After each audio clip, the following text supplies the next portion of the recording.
This is what the Rowan-Gaither quote has led to. That if in fact that the foundations and the powers that be behind the foundations are in control, and that they're controlling both Russia and the United States, there wouldn't be war between them. In fact, in my analysis, this is not true. What is true is that Russia is a separate independent predator, but the Anglo-American establishment, using Hegelian conflict creation dialectics, want to build Russia so that it will attack, because the war itself is useful and that Russia will be eliminated in the process of the war. And that's how I think it's going to play out. Competing centers of predator power. And even though they may be temporary alliances, even though one may help another, it is not because they control the other, but in fact they are inducing them through that aid to someday strike the West. Now I'd like to talk a little bit about what our vulnerabilities are as a people, as conservatives of liberty, trying to understand or protect ourselves against being co-opted. People on our side of the spectrum need to understand how to recognize wolves in sheep's clothing and the various other types of deception that's going on. This is the most difficult thing for good people, in my estimation, to see, is to see that someone, because good people tend to think that everyone else thinks like they do. They do not understand systematic evil. They do not understand deceptive evil. And they tend to explain it away. But it's important for people to realize that it's not just real evil wolves in sheep's clothing. There are all different types of deception going on. The first step is to recognize when someone is parroting or repeating the establishment line. In other words, good people have to, and I'm trying to take this out of the issue of understanding the right or wrong of what they're saying. This is how deception occurs with good people. They see he's saying the truth, therefore he must be good. It works, therefore it must be right. Now, neither of those propositions are true. Things can work using false philosophies, using false mechanisms, using deception.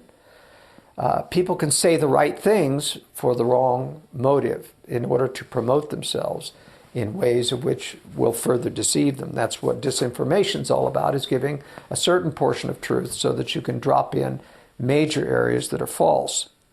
So it is not enough to judge what is being done in life by whether or not it's true or false. One must learn to recognize what is an establishment line of attack, an establishment direction, and learn who is parroting that, because real truth never goes very far along an establishment line without diverging from it significantly in truth. That is why the establishment always says our position is extremist, because we diverge from their establishment line on significant points, which they always label extreme. That's the way they get people to disregard truth that diverges from the establishment line. This happens whether it's establishment medical protocols. The best truths are outside those protocols. That isn't to say that everything within the establishment is false. Far from it. Most of it is right, most of it is good. But it's leading through the exclusion of critical truths, it's leading people in a direction will keep them blind and keep them from seeing the crucial truths. So, once you see someone parroting the establishment line, you have to ask, is he part of the establishment or is he not part of it? I'm going to take you through a truth diagram here of yes or no and then where to go from that. If a person is not part of the establishment, but he's parroting the establishment line, he's usually being used because of several reasons. One, either they're too ambitious. I put Mitt Romney in that category. Mitt Romney is not a corrupt individual, but he's someone bending over backwards so badly to please the establishment because he wants to be accepted by them. He wants to rise. He wants to be president. So good people can get themselves into a real hole in terms of doing what's right by being too ambitious and wanting too badly to please the establishment. They can be predictably liberal or moderate. There are certain people who have an innate sense about right or wrong. There are certain people who have an innate sense about what's establishment and what's popular. And they seem like a compass to seek only for those things which will make them more popular. We see that with kids in school. There are people who are outsiders. They're always pushing the edge, whether for good or evil. And there's people who are right there in the middle of the road. They're afraid to do anything that will be criticized. Now, that's a problem, for example, if I can give an example of Glenn Beck. Glenn Beck got into a lot of problem with drugs and alcohol and other because he started off in life trying to please people, into rock music. He became a DJ. DJs are noted for their people-pleasing tactics. Everything about their demeanor as a DJ is pleasing people. It got Glenn Beck into trouble. And even today, even though he is branching out and becoming a strong voice against the establishment in certain areas, his fear of being criticized keeps him from, even though his research takes him closer and closer to conspiracy. He's now talking about Carroll Quigley in his book Tragedy and Hope, which talks about the Anglo-American conspiracy without confronting that yourself. And Glenn Beck is having to confront it in his own mind. And yet, because of his fear of criticism, he has so eschewed the concept of 9/11 truth or of the birth certificate problem with Obama that he's unwilling to go back and admit that he may be wrong. Now, he's a work in progress. I'm not saying that Glenn Beck will not someday overcome that, but I'm saying right now, here's a good example of someone who is a good person, who is on our side, who's trying to do things within certain limits, but steers away because of the fear of the negativity associated with conspiracy, which is very purposeful on the part of the media to denigrate and to vilify anyone who dares utter the concept of conspiracy, that it's keeping him from being a clear voice in this movement. Sarah Palin, for example, in my estimation, is too predictable. She's ambitious. There has to be ego in anyone who promotes themselves to the degree that they do. I think the latest article, for example, in Vanity Fair by Charles Gross is indicative. When you have a person who lashes out in anger and who has a great deal of pride and who becomes dismissive of other people, has got a problem with predictability that the establishment can use. Oftentimes the establishment uses corruptibility of people, which I'll get into on people who are part of it. But to a certain extent, certain conservatives who start out on the good side, they view that they can become corruptible. I think Rush Limbaugh, for example, started out on the right side. He was very conservative. He was very pro-understanding of conspiracy. He warned openly and almost constantly in his radio shows about conspiracy. At some point, they made an offer that was too big to pass up.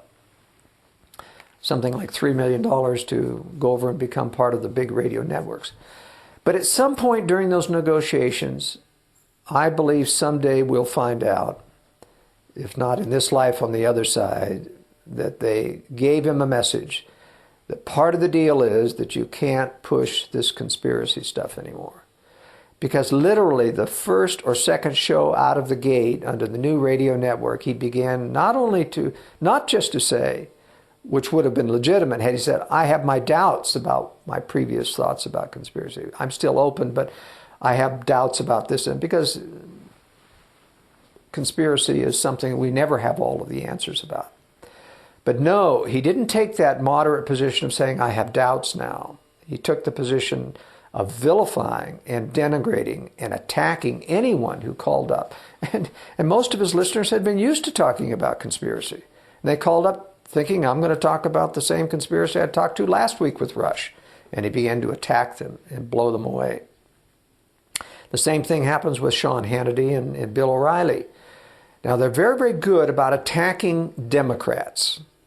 They never attack Republicans. Glenn Beck will attack Republicans. He did attack President Bush when he went outside the constitutional right. But Hannity and O'Reilly will never attack a Republican.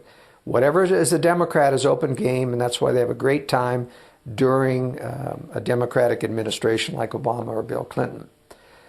But their true colors come out, in my opinion, when they come up with a conspiracy issue, whether it's the Obama birth certificate, and they literally will lash in, break up, interrupt their phrase, won't let them finish a phrase. They will not let anyone competent finish a phrase about conspiracy. And that's an indication that they have no intention whatsoever of allowing an open discussion of that, no matter how reasonable it may be. So what I'm trying to say is, because a person parrots an establishment line, that is not an indication that they are part of a conspiracy against truth. There are reasons, as I said, of being used on the good side. Now let's talk about the various different types that are on the bad side, those that are part of it. One of the problems that we've had in analyzing the issue of conspiracy is the tendency of people to succumb to the concept that if you're close to conspiracy, you must be fully a part of it. And it isn't true. And it allows the people who want to bash conspiracy theory to say, this is simply ridiculous. A worldwide conspiracy to take down liberty would require that hundreds of thousands of people be knowing about this conspiracy. You'd never keep it a secret.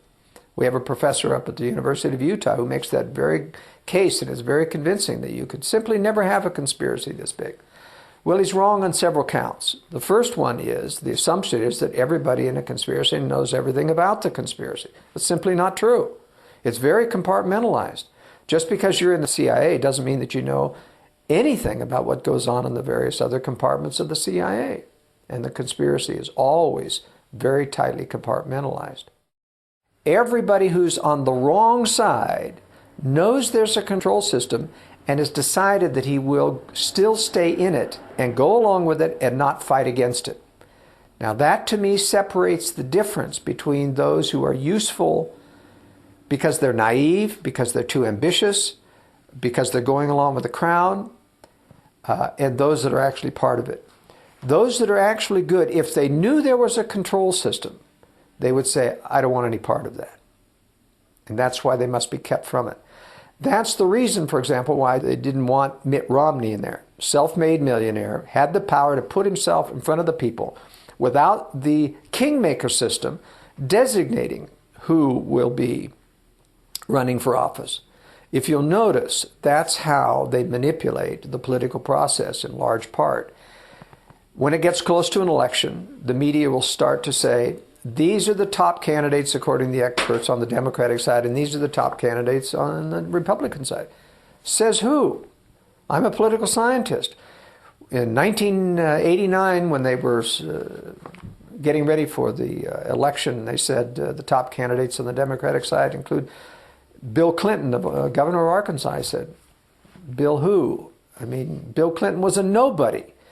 Who's the governor of Arkansas in terms of national politics? He was nobody. And all of a sudden, as a political scientist, I realized they're promoting Bill Clinton because there's no way that he is a national figure and never has been. And sure enough, they were. That's why, for example, when they wanted to promote George Bush, they made him, first of all, governor of Texas, because he was a worthless, very loose, shaggy-haired businessman in Dallas who never read a newspaper, was never interested in foreign affairs, and they had to produce this guy and mold him into something. But the process is a little bit corrupting. It's been corrupting to Sarah Palin. Sarah Palin's been corrupted by the money, the good press, the jet that has been provided at her service, the multi-million-dollar book deals, the lavish clothes that are now part of her lifestyle. All of that's had a corrupting effect. Why? Because who wants to go back to the days when you didn't have any money? Who wants to go back to the day when the press was crucified and you had investigations after investigation that were costing you all this money and legal fees? No, this is the good life I'm living now. Look, I've got all of these speeches. I'm able to be effective. She doesn't realize that she's being used, and that there's a subtle pressure among her advisors that were she to take certain positions, you would lose this funding, you'd lose the jet, you'd lose the book deals. And so that's how the corruption of the process occurs. Mitt Romney, he's being corrupted by